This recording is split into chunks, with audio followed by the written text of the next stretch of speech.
there is this power fantasy that attaches to a lot of people as they get into this. It's like, I can't obtain this through normal means, but this aesthetic, this pulls me in, this thing.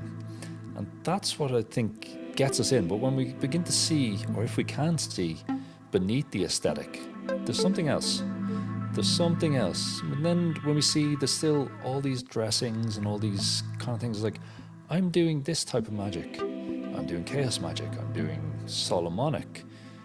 They can't all be right and they can't all be wrong. But why does it work? Why doesn't it work? That's what gets interesting. Hello and welcome to the Spirit Box podcast, where we explore folklore, magic, the world of the spirits, and everything in between. Today it's my great pleasure to welcome back Emmet Louis to explore the work of William G. Gray, a complex figure in modern Western occultism.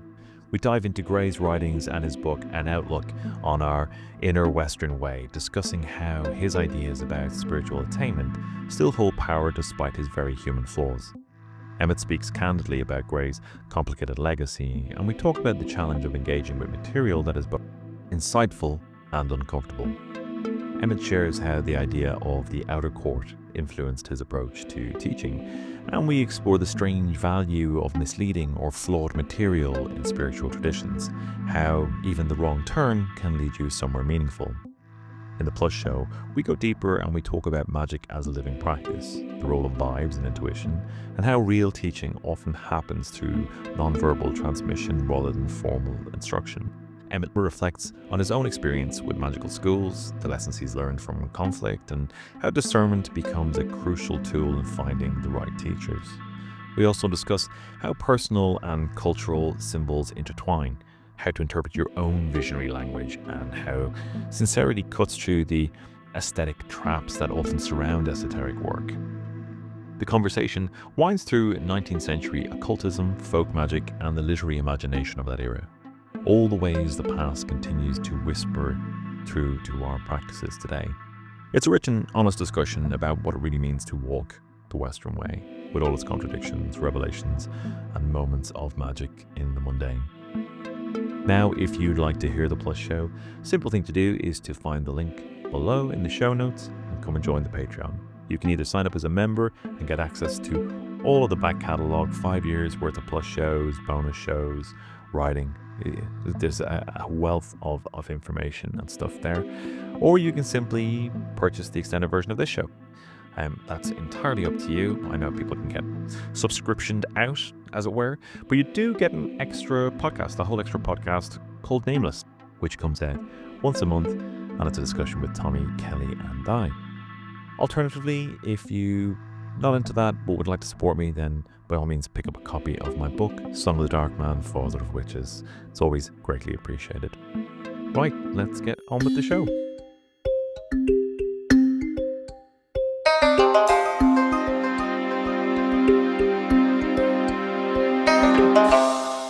Emmet Louis, it is very good to welcome you back to the Spirit Box. How are you?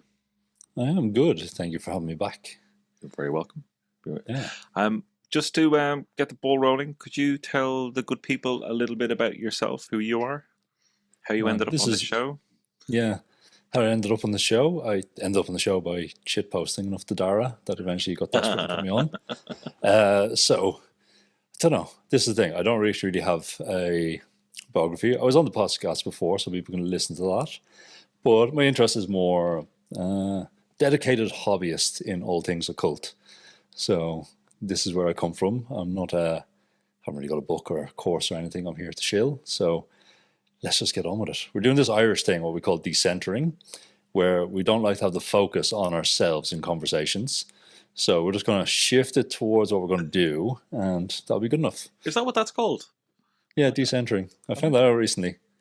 Yeah. I recognise that. Now. Yeah, we're not very comfortable, are we, talking about ourselves? I mean, we do talk about ourselves a lot, but in a bleak way. Yeah, you talk like we do in the angles. You learn enough by the talk we'll have. Yeah. Versus me going on and going, in 1984, I was doing this. In 1992, I was on this. Do you know what? I mean, before we get into it, we're speaking about dates of birth. you know what's really upset me recently? I'm speaking to adults, and one of them was born in 2003, and I was literally this. Oh, fuck off! Stop! Just everyone's just young, and I'm not. It's The disturbing. thing what's annoying me is like when I have to select my age on a website, I have to scroll down further than I used to, much further. People really underestimate how upsetting it is when you shift age grouping, when you have to fill out some shit online. You have to scroll down 3 screens instead of 2 or 4. Anyway, we're today we're going to go through some of the work of the author William G. Gray. On your recommendation. Some of the shit posting and trolling of me that Emmet does is sending me stuff to read and then asking me really hard questions about it. So over to you. Yeah, so we're looking at a book. So it's an interesting book I came across a while ago by an occultist, William G. Gray, and it's called An Outlook on Our Inner Western Way. Now, I will fully admit, I don't own a hard copy of this. I downloaded a copy from the internet, so please forgive me, Mr. Gray. But it was published in 1986, and William G. Gray had a kind of interesting... He's an interesting character because he kind of came through the unfortunate adjacent lineages, and then there's a weird tie-in with Queria, the course in Josephine McCarthy, that... If I remember right now, I'm open to being completely wrong on this, but as far as I remember, it's he initiated her husband, her first husband, and her first husband initiated Josephine into this lineage. So it's kind of like, as someone who's done a good bit of Queria over the years and found it very useful, it's just interesting to find this look. So when I found the name mentioned, I kind of was just researching into this guy. And I found that, I found a lot of his books, and I read all of them as could, and it's a lot of the stuff you would have heard before. He would have had, books on Kabbalah that would have been very English Kabbalah, other kind of occultism that's very Golden Dawn, the unfortunate adjacent. Right. But this book, what I like about it is it's got I've kind of picked out a few quotes from the book that I think are just interesting as discussion points. Now, we'll say William Gray, he is, once you start asking in the occult scene about him, like, one, you can see on his Wikipedia, they have him down as he called himself an avowed racialist. So he was racist the whole time through, but he's also had no problem with LGBT people at the time. Mm-hmm. So it's this weird juxtaposition you get in occult and spiritual scenes where, like, people have some kind of attainment. They've obtained some kind of spiritual insight into the true nature of themselves or the nature of reality, whatever we want to term these things. But they still come back and they're still able to hold all their prejudice, and they're still able to hold this. We see this, like, even if we look at, some of the Zen masters who are claimed enlightenment or claimed, high level meditative achievement, but like they were backing all the atrocities of Japan in World War II and all these kind of things, and seeing Chinese people as, subhuman. And it's like, if you've obtained these kind of states where, all is one, or, the bliss states or other, these kind of things, but then you still just come back and you're still just an absolute drongo when it comes to other people. It really separates out for me this idea that, like, just because you have obtainment or attainment in a spiritual sense, it doesn't actually, in some ways, it's completely separate to what's going on in the mundane world. Yeah. And it really shows, like, these kind of higher things. Like, how can you be racist? And, like, this is the thing in the book is, if we go through, I've only picked out a few quotes that I think are good talking points for the audience, and mainly for myself as an audience member. But you go through and you see there's a lot of this kind of thing of, like, in the West, we are more individual. We do individuation, and it's all about this. And in the East, they're more communal, and blah, blah, blah. There's big tarring and fettering of groups of people based on this. And it's like, the people who went north from Africa, they're the strivers, they're the achievers. Yeah. Whereas the people who stayed in Africa, they just wanted a lackadaisical life, so they never evolved. And it's this kind of thing that is a product of its time that gives us relics and remnants in these works that are kind of interesting as much as what they're saying. I really think that's kind of interesting. The other fact I found about Mr. Gray, we'll use Mr., it's an honorific, is he was renowned for cursing people on a whim. Well, that's a good sign. Yeah. Yeah, and like he's just in like if you are initiated into a group and you're initiated through a strand, you pick up all the kind of things, the good things and the bad things, the traumas and the filters and the other stuff of the initiator to a certain degree. And with this, I know a lot of people who are still in this lineage are kind of doing a lot of hard work to kind of cleanse it of the desire to curse. Okay. And, we can see this in just, I'll pull out my broad stroke brush and go, you can see this in Thelema, where a lot of Thelema, you get kind of seduced by Crowley's image as a bon vivant and, sexual explorer, and people get into this and then they, I don't know, bite off more than they can chew on the sexual stuff when it's not actually what they wanted. And this is, if we're thinking individuation, why is everyone a spooky goth artist in Thelema when if it's individuation, why? No, I'm going incredibly broad. I know a lot of people in Thelema who aren't anywhere near that, but it's just using a stereotype. Right. So forgive me for that. But it is this idea that like the currents we get in the occult become filtered through someone and they pick up things. And that's what people in this lineage kind of had to go. It's like, they go, the urge to curse someone is there. That person parked in my parking space. Wouldn't you like a plague of frogs? So, thank you for that. I just wanted to point out that when I was sniggering in the middle of that, it wasn't at any of the kind of weighty stuff you were saying. It was the use of the word drongo. That was very, very strong, and I'm glad to see it back. That was a good one. I've kind of tried to expunge the R word from my vocabulary, and I've replaced it with drongo. Donut is the one I use. That's my child-friendly one for calling my children idiots. Yeah. Drongo, the origin is Drongo is an incredibly slow racehorse that was famous in Australia. So that's where it came from. So blame the Australians. Those of you that grew up on Home of the Way in the 90s will be very familiar with that. Yeah. In your dag. Anyway, let's move away from 90s Aussie sitcoms. So what kind of drew you to his work? I mean, you've laid out kind of that he's interesting, but there's some integral flaws, and you can see that kind of like you're separating the individual from the work. But what was it that kind of drew you to the work? There was one quote in particular, and I'm actually going to read this out because I think it's so important, and it's what I find myself like with doing with my students. So I have a small group of students and people I help with this kind of stuff, and it's kind of, as I say to someone, like, we don't do any initiations, we don't have any lineage. I have some lineages, I have some stuff, but it's not part of that. And this quote really resonated with me in this. So I'll read it out. It's about what he terms the outer court. And I just kind of snipped it out of the book. So it starts there's a bit of a meander into it before he says it, but we'll go.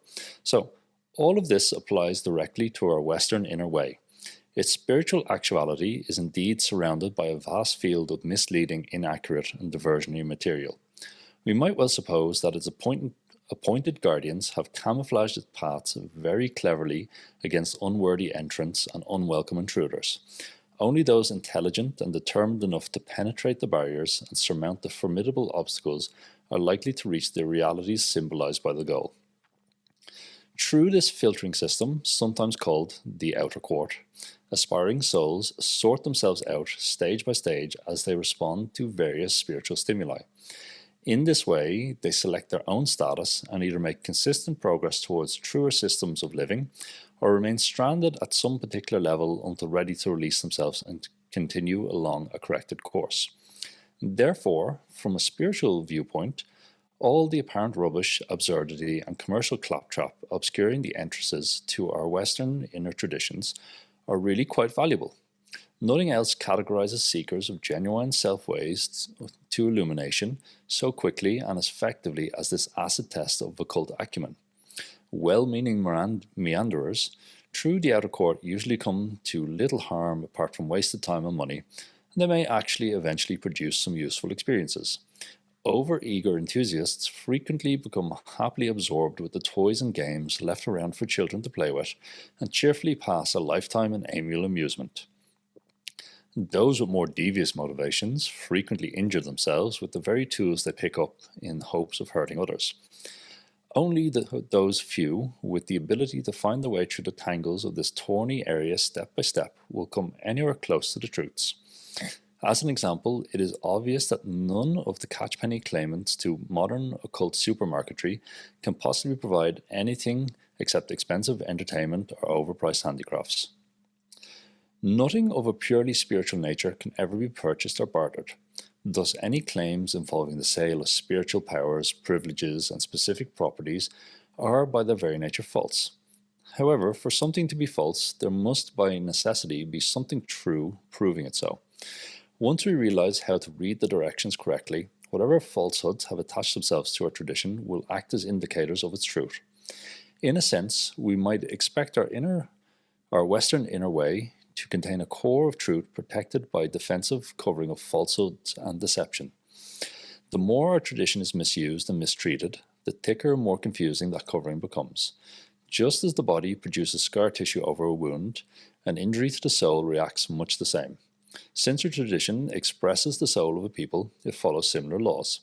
Our tradition has suffered a great deal of this scarring during its long life, and has consequently developed a protective layer over the entrances to the depth from whence it derives, and where the final decisions concerning our ultimate destiny are made.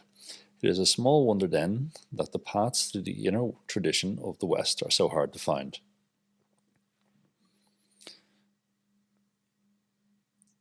That's the end of the quote. Really, really engaging stuff, and no doubt it's going to, I think, get a reaction out of a lot of people. Yeah, and it definitely did when I read this, like, I don't know, a decade ago or 15 years ago.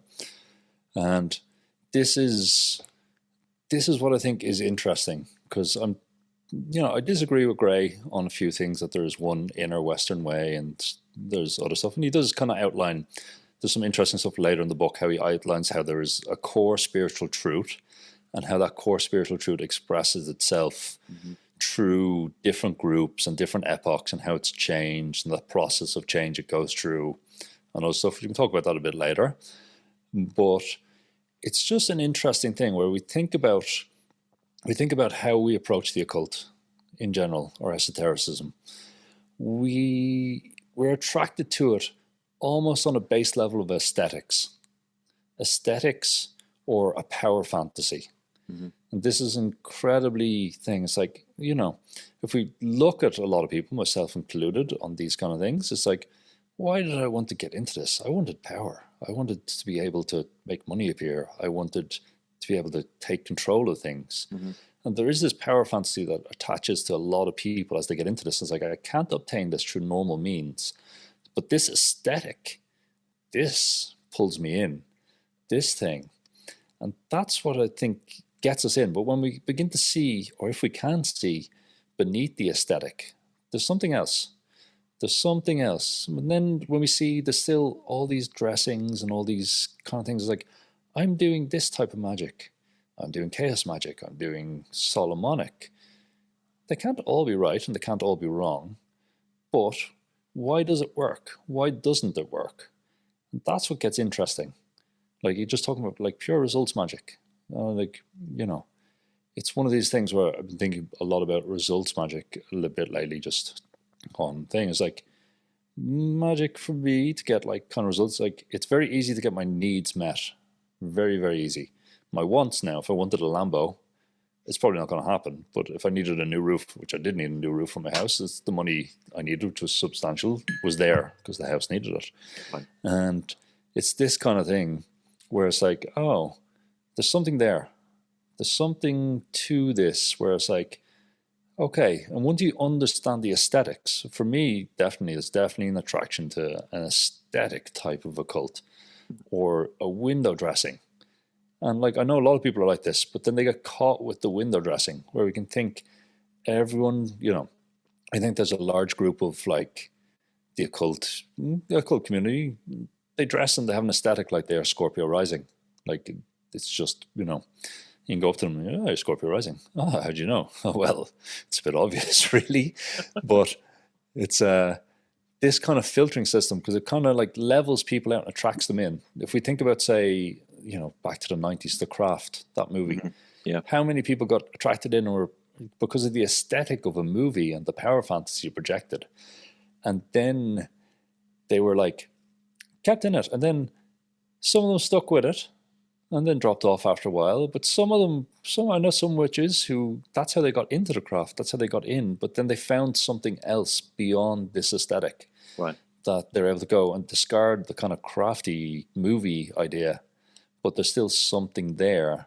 And that's what I find interesting. But then there's other people who like get stuck on the aesthetic. Like if we think of what's that Drongo, Become a Living God guy, what's his name? I don't know. I know the guy you mean. Yeah, he's done, I don't know if he's even still alive, but he writes the spooky grimoires for edgy teens and edgy people with too much money. And these edgy people are attracted to this stuff, and some of them will get stuck there for years and years and decades probably, but they're just buying into an aesthetic. And that's one of the first barriers. It's one of the first things that will get in the way of it. So it is interesting as well, because there was, even on this podcast, I don't mean to insult you, but it is part of the outer court, where it is, we listen to it and we go, oh, maybe I'm attracted to them. It's not a judgment on any of the guests or anything like this, but it is kind of showing the wares. It's like lifting the skirt and showing the goods of the occult scene. And there's people on it, and like, I do believe, what was his name? The guy who done the narc police in Mexico. Ed Calderon, yeah. I've always liked listening to Ed. I've listened to all the podcasts he's been on, but I think yours was the one where you got a kind of slightly different Ed, but he laid it out just in different terms of the outer court, where it's like, if you went to Mexico looking for Santa Muerte, you get met with the system. You get like all these people trying to sell you stuff, take your money, show you things that aren't real, delusional, non-delusional, non-havers. But if you're sincere, and this word is incredibly important, if you sincerely approach it, he said, eventually you'll find something real. And that is one of the big things we need to do when we're approaching this kind of work. It's just true sincerity just to progress. And that's how it comes.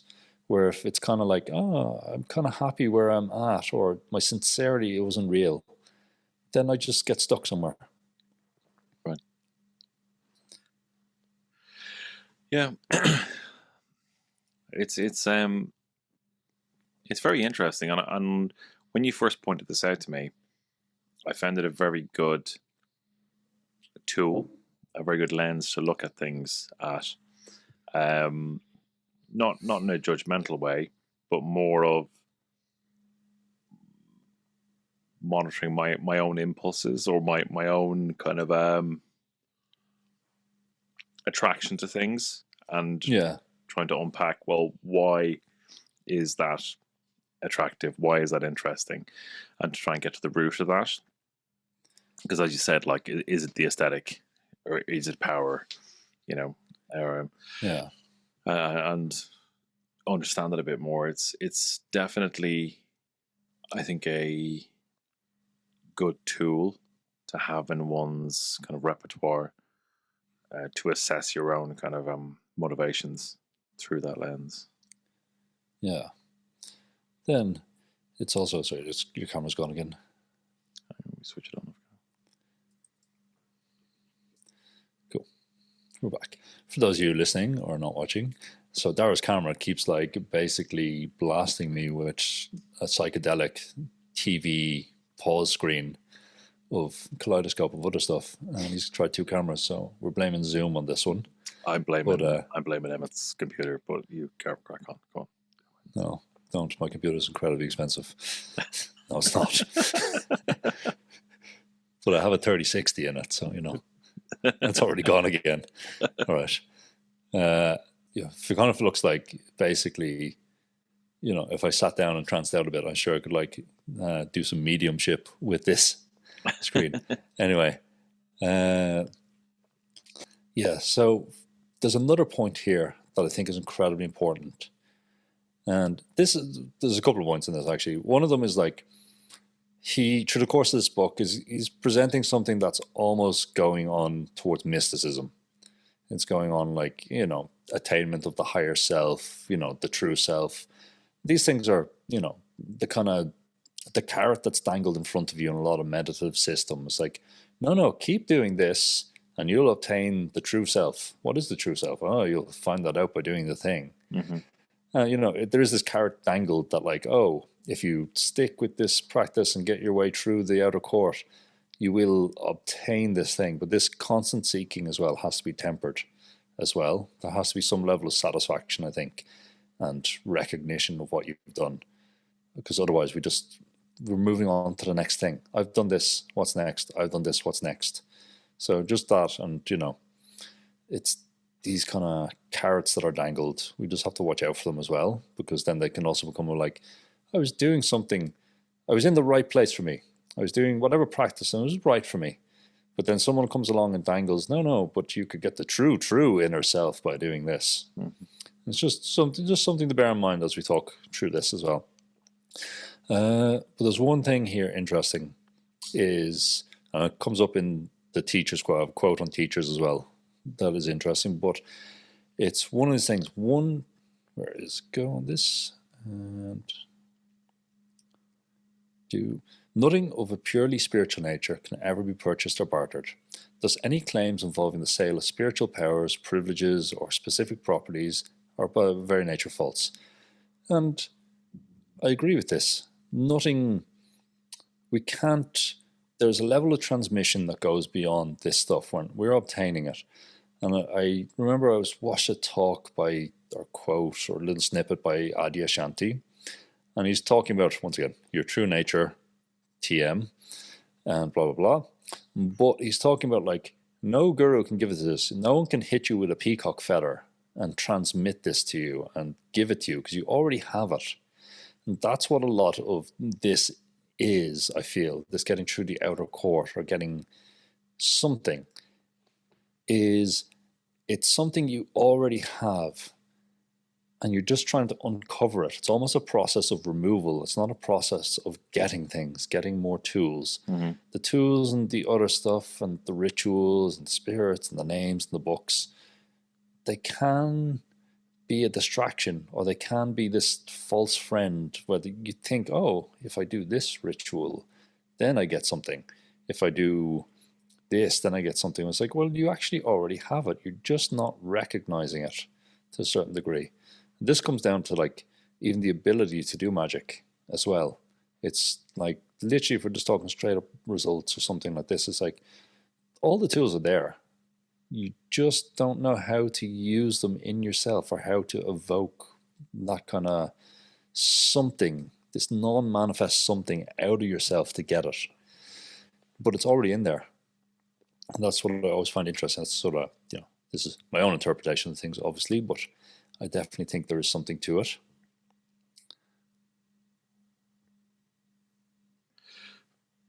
Excuse me. So, do you think that extends to people who work, say, commercially trading on magic for hire? Well, this is the thing. So, one, don't get me wrong. I'm never going to judge anyone for stacking their cash however they feel is in line with their own morals and ethics. That's this goes to the run, the fitness industry that I work in, everything. As long as I will judge them if they're doing something unethical, but in terms of their own personal thing, if they're oh, I want to do magic for hire, that's fine, but it's still part of this kind of spiritual marketplace. Right. And don't get me wrong, I think say results magic, it's a tool we can use. It's definitely a tool. And if we look at our kind of longest history of a lot of folk magic and other stuff, this is where this book, it is devolving towards high magic and running off the stiff upper lipatry of the Englishman. Basically, like, oh no, I wouldn't want results. I will strive hard for them. And what we're doing is good magic. It's much higher and more superior than those people down who have nothing. And they go, oh, well, I have no way to get this, but maybe if I go to that nice old woman in the village, and maybe she'll be able to do a bit of something for me, and that might help my animals or my crops or get me a lover, or, answer the kind of bigger questions, which are considered the smaller questions, like how do I eat? How do I get a mate? How do I make sure I have shelter? These things. So it's not really a question of like, this is the thing. It's not an A and a B for me in this thing, that we can't just go, oh no, magic should only be about attaining the higher self. That's mysticism. There's always been a core of like, let's use magic to go hunting for gold. Let's do it. Right. Okay. So, yeah. I think basically what he's kind of getting at in a lot of this claptrap is, if we look around us and see all the things that are presented to us in front of us, it's like walking, I don't know, Camden Market.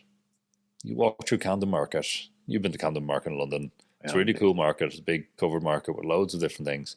And you kind of walk through it. And you go like, oh, no, I'm not into that. Oh, wait, I'm into this. Oh, okay, this has got me. And it kind of has so many little things out that some of them you'll be attracted to for some reason. You might not be able to say why, or some will be your personal aesthetic, and other stuff won't be. And sometimes in the market you can find some great stuff, some very good value, very nice stuff. The antiques there can be pretty good. But a lot of the time it's like cheap shite from Temu and other stuff. Yep. Gotcha. And that's where we're kind of looking to develop our own sense. We go like, oh, this is, it's not to say the cheap Temu stuff is bad, because some of it could be exactly what you need. I've gotten a lot of good gadgets and tools off Temu that we use a lot.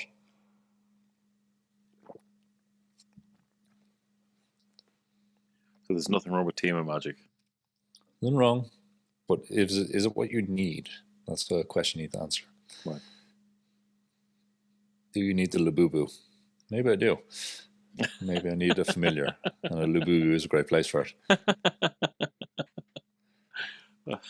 But maybe I'm picking up a Labubu because everyone else has a Labubu at the moment, and it's not actually what I need. What I need is a Pokemon.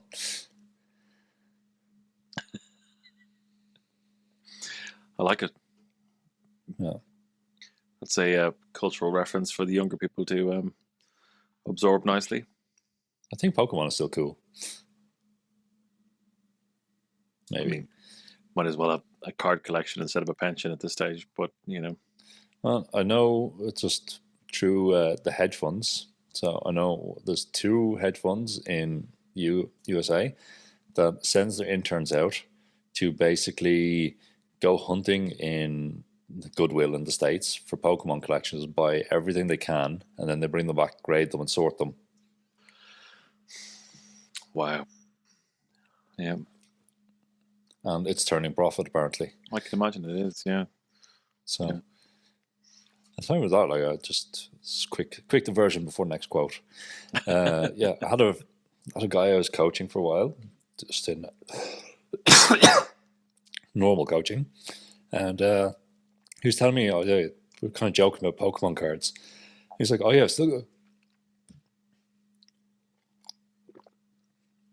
I've still got all my Pokemon cards in, sorted in like cellophane.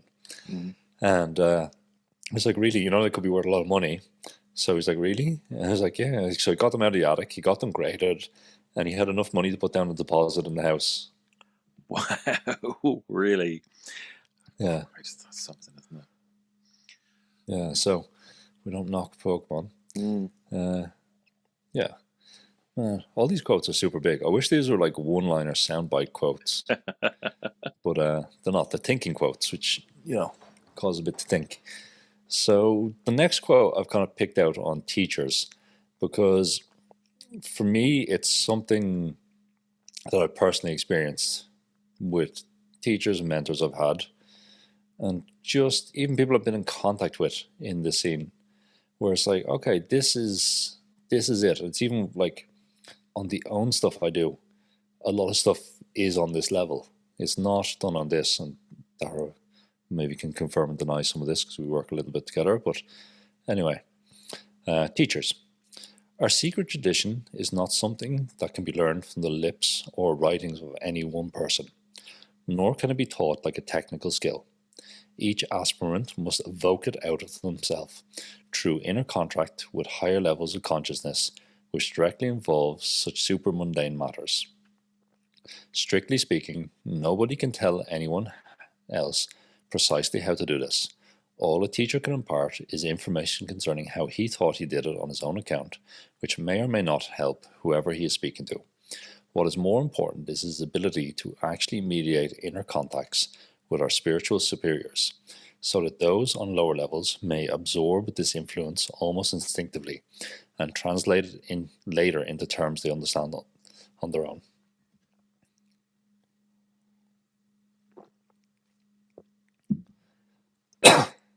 In other words, a genuine teacher of the Western inner way need not actually utter a single word in order to pass on his power. A state of shared consciousness which is linked through the teacher or mediator to the correct inner contacts is sufficient. Everything depends on this meditative ability of a human soul to link the highest and lowest sides of its nature, so that others aware of the latter may benefit from the influence of the former. Either someone has developed the faculty in himself to an extent where others are able to appreciate it, or he has not. And those who have this ability may be considered true teachers of our tradition, but those who have not can still be regarded as informers or instructors concerning its purely academical points. And therefore, it is perfectly possible for someone to talk of Western traditional topics, either with another person or a whole audience, without actually teaching a single spiritual thing. Conversely, it is possible to contact someone who passes on the tradition while simply sitting together in silence, or perhaps during a quite casual conversation or some shared amusement. In fact, it is only this inner mediation which really communicates our tradition at all. It cannot be passed on by any amount of talk. We can speak about its symbolism, history, folklore, music, customs, or anything else about its external characteristics, but the tradition itself is something purely spiritual and is transmitted by inner contact alone. What I like about this to translate it is it basically says we're in a vibes-based tradition. Someone's teaching on vibes. That's it. Either you vibe or you don't. Right. And I think that's kind of interesting as well, because it's kind of, as someone who teaches this, I'm well aware that a lot of stuff I give people to do is just a toy to play with to a certain degree. It's just something to keep them occupied. Like there is, some stuff we do with divination and diagnosis where it's like, okay, this is something I feel is going to be good for you on a pure technical diagnosis level. And there is technical skills in occultism that we should practice, like skills, like things like astral projection, that can be learned. Things like lucid dreams, this can be learned. Things like the technical aspects of ritual magic, we can teach these. These can be technical skills. But it's something else to make them work. And that is done basically by vibes. And that's what makes this thing work to a certain degree. To a certain degree in terms of like giving the aha moments, where it's like, someone said something. And then you kind of digest it. You take in the impression, you digest it. And then afterwards, maybe a couple of months later, a year later, it's like, oh, shit, that's something. That's what was actually going on there. I think a lot of us who are serious in the scene have experienced this with someone.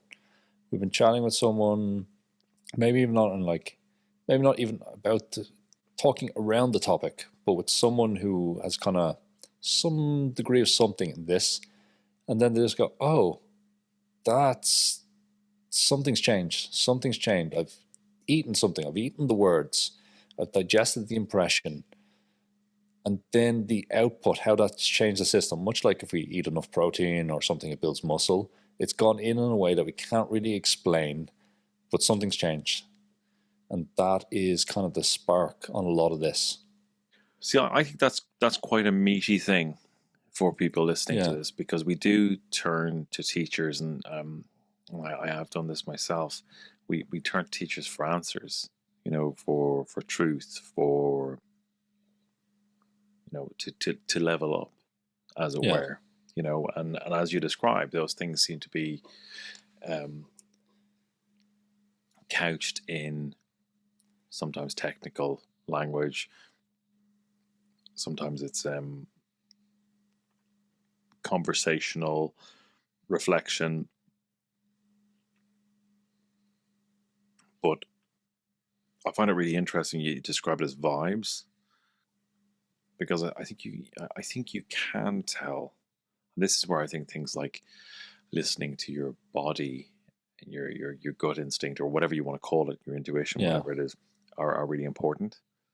That can, I talk about discernment, for example, quite a lot on the show, and that it feels like your discernment is a really key element to kind of finding the right teacher, and I guess the right student as well. You know, for unpacking that passage, you know, a lot of people who listen to this show are, I mean, some are very kind of, you know, adept and beyond, but a lot of people are kind of, they're neophytes of some description. You know, they're finding their feet. They're trying to work out what works for them. What's unpacking that phrase specifically? Like, what is the advice there? I think it's kind of to understand what you're getting. I think, you know, say from my own direct experience. So I was just kicked out of the last school I was in without a word. I just found myself excommunicated for various reasons. But the school basically done the same thing every occult group does. It blows up either for sex, money, or power. This one blew up for money and power. Yeah. And just, you know, infighting where there was sides taken or assumed sides taken. But in the school, I don't think I learned any magic per se or anything else. There's definitely some meditation stuff and other stuff. But what I got grilled on, which I found incredibly useful for myself, was a lot of my technical skills in this stuff got very polished. Right. So I had someone who was very good at the technical side of these things, and I could go, I want to learn this. And he'd show me how to do this, or he'd teach me, or however it was done. And I was like, okay, you need to practice this. This isn't working, or it's not consistent. Okay, this is why it's not being consistent. Okay, cool. And that's very useful, because I do believe there is technical, as much as it's kind of saying there is no technical skills, there is technical skills to this, in my opinion. There is things that just make things easier to work, or put you into the ability to make the kind of the leaps and bounds you want to make in towards this inner way that he's discussing, whatever that is. So it's definitely that. But a lot of the stuff was like, let's say, like this school also had a martial arts background and other stuff teaching internal power, TM. But getting the internal strikes and the relaxed stuff is like, the only way you can actually learn them is to get hit by this person in this way. And then you go, okay, then I can begin to replicate it. Mm-hmm. You can spend years practicing forms, practicing push hands, practicing all this kind of stuff. But until someone's actually done it on you, you're not going to be able to replicate it. So there's that idea of the transmission on these things, where it's like, okay, I've got this. And like, I did come out on the other side. I'm very happy with all the stuff I learned. Like, I have no, even though I got kicked out, excommunicated for various reasons, I'm very happy with everything I learned. I'm very happy with the teaching I got, because on the back of these skills, something else came that wasn't explicit or wasn't even implicit, was just there to be found. And that was very useful for me. Okay. But at the same time, it was something that was there. It wasn't given. It wasn't like, oh, here's a course on how to cross the abyss. No, that just happened as a back product of being exposed to this stuff. So it's interesting in terms of how these happen. It's the same way, like, if we think about this, like, how many manuals is there on like how to obtain your guardian angel? And then how many people actually obtain it? Like, not that many people. A lot of people get the communication with the angel, but not many people get the knowledge, which are two different things in Crowley's system. Right. And you can kind of force the communication a little bit, but the knowledge of the angel, the big experience is one thing, but learning that the angel is present at all aspects of your life and learning how it speaks to you and how it actually goes is a very different thing that no one can really explain it to you. You just have to, once again, sincerity. There's a bit of sincerity there. And just beginning to maybe know yourself to a certain degree, but also to know the voice of the angel. And the voice is not an audio voice. Well, not for me, but for other people it might be. But it is this kind of idea that it's there. And it's like after you have this experience, you're like, oh, it's actually always been there. I always get it. That's the thing. It's weird that you always had it, but you didn't. But you did. Okay. Excuse me. Yeah. And for people who are looking for a teacher, and that I think a lot of that happens online now. Yeah. Do you think that's still a viable model? I think it is. Most of the teaching I was talking about was online. I think you want to be very clear about what you're getting out of with someone. Do they have technical skills you want to learn? This person teaches lucid dreaming. I really want to learn lucid dreaming. Okay. Then go to this person. Like, be clear about what you're trying to get out of the interaction. Whereas if you're going in looking for an all-knowing adept who has the answers, they don't. Like, this is the thing, they don't, because you have the answers, even though you don't. But at the same time, we can get caught into this power trap as well, where it's like, this person has some kind of demonstrable occult powers, which, at certain levels they are demonstrable and very occult and very powerific. But at the same time, just because they have these things doesn't actually mean you'll get them, or that you're attracted to them because the aesthetic of this kind of occult power they may or may not have.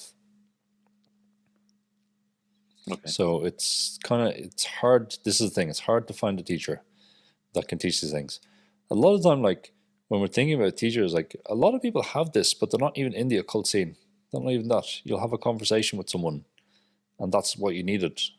But like at that moment in time, maybe because we have this all the time, maybe that conversation was actually mediating what you needed, even with just like someone in a shop. You're having a chat in a shopping line. Right. So we have to watch out for these as well. So it's definitely hard, but it's definitely not like bit at the end. It was like those who have this ability may be considered the teachers of our tradition.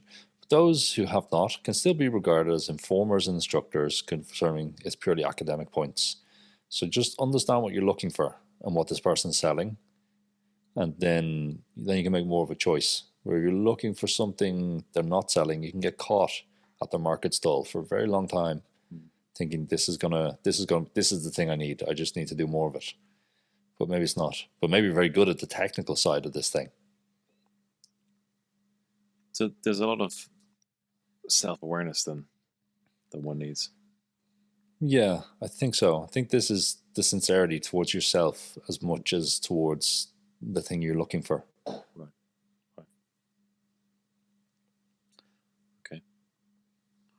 I have to say, it looks like the Dark Man is manifested over your left shoulder in this jank image you have going on at the moment. He's always there. Yeah. Well, it actually just kind of... let me grab a screen cap of this. See, you'll probably go back to normal in a second. I try to send you a picture of this one.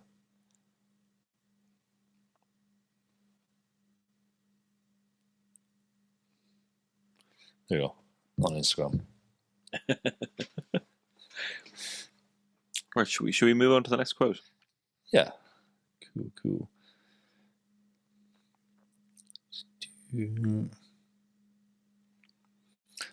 Okay, this is a short one, so I've got a few short ones in here as well.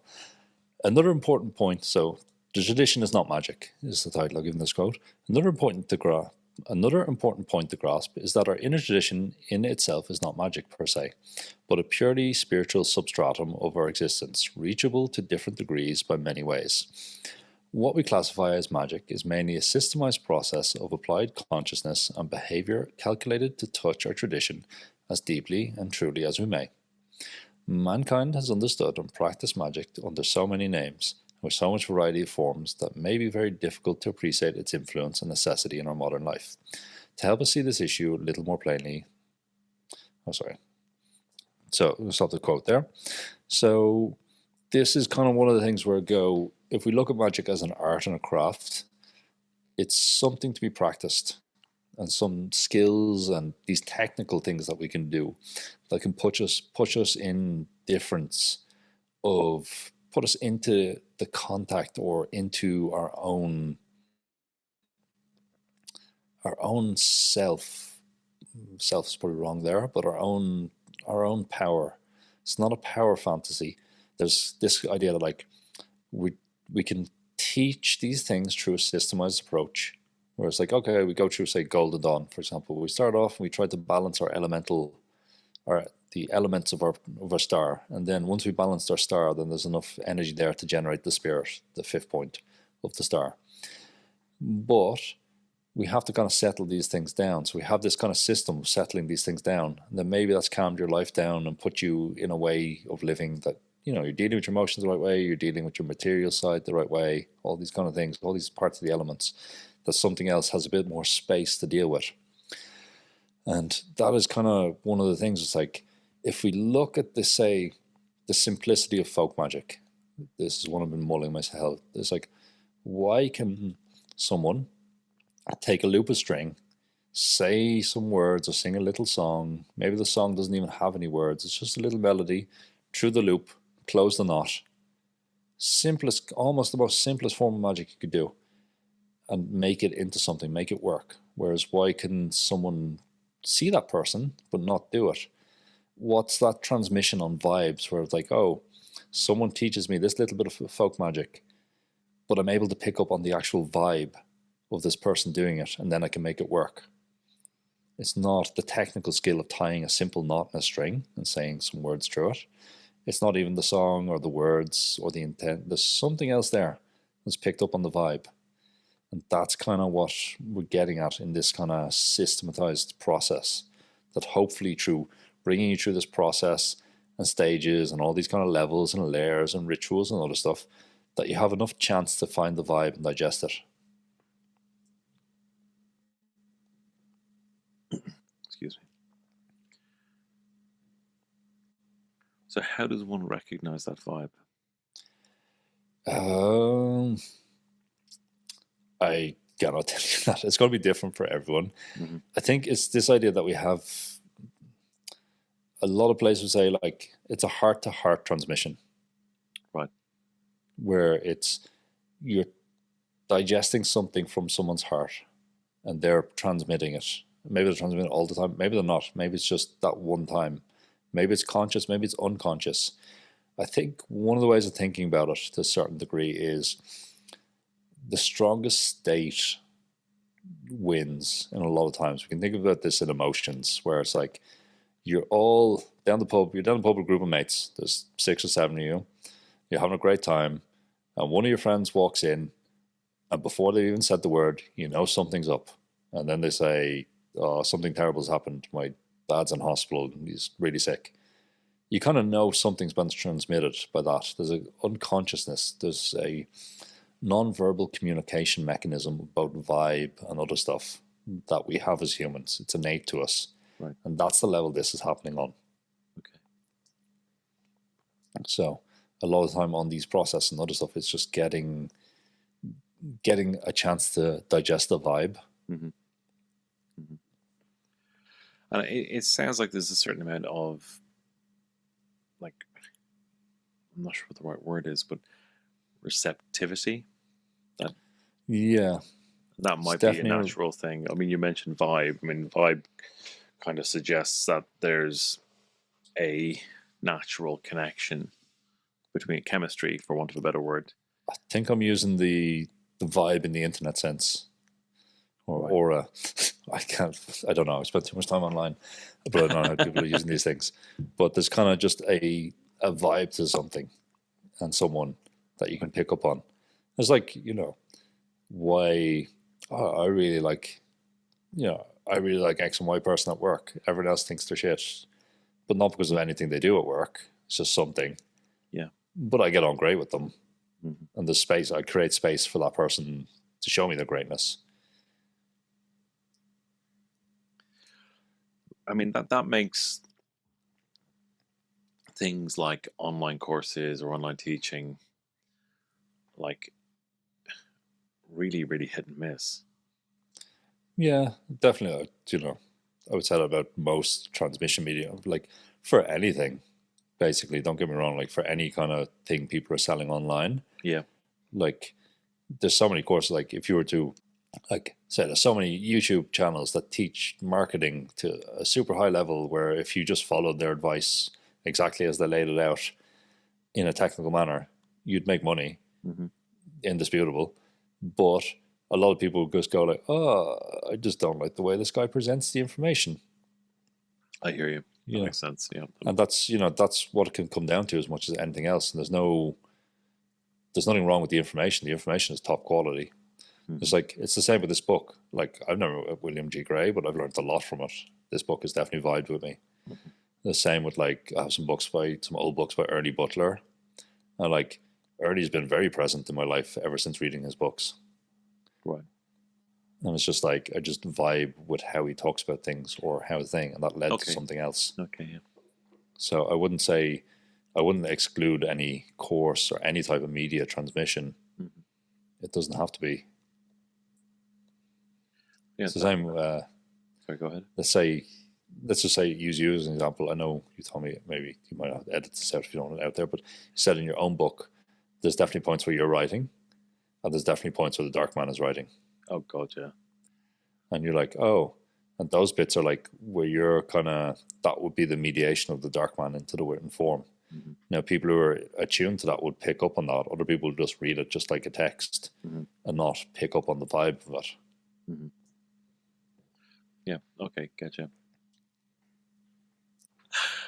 On that note, if people want to follow you or look up your work, where's the best place for them to do so? I have no public, other than coming on this podcast a couple of times, I have no public space to find me. Yeah. It's generally I do take on students. If you find me interested and you can come across me without me giving anything away, I'm easy enough to find. We can have a chat, but it's, we don't, it's not it's more a friend who you can chat to about these things, who might have done some of the things you might want to do kind of thing, and not we're doing courses and other stuff kind of relationship. Sure. Cool. Well, look, we'll wrap it up. It's been a pleasure as always. No problem. Thank you so much.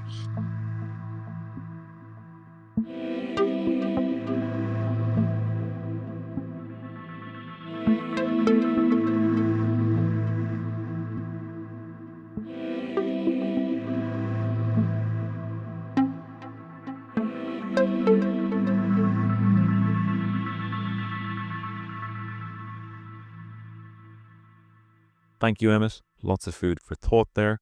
And certainly highlighting the complexity of occult thought and many of the pitfalls and dead ends one can face are not always useless. They're not always without return. So, yeah, make of it what you will. And I'm going to leave it there. I'm Dara Mason. You've been listening to Spirit Box Podcast. Take care and talk soon. Bye.